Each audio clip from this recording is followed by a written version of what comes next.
Wanawake wameshughulishwa na mafashion ya mishono mbalimbali. Ukimtazama kadhaa, lakini kiukweli yuko uchi.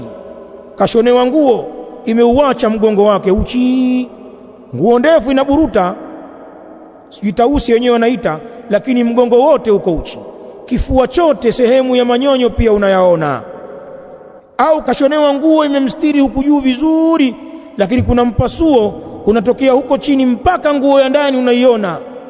Wana mitindo hao, wanadhihirika katika maruninga na kwenye matovuti mbalimbali, wakionyesha fasheni za nguo na namna ya mishono.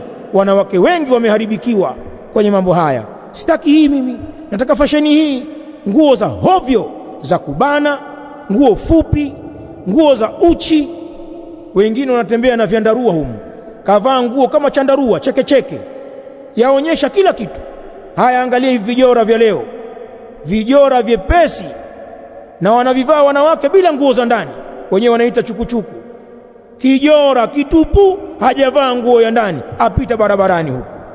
Wanawake wamechezewa, na ndio wanataka vijora hivi. Sitaki hilo lizito mimi, nipe hicho chepesi kwa ajili ya aonyeshe makalio yake. Upumbavu. Mwanamke ameshughulishwa kwa sampuli mbalimbali za nguo ambazo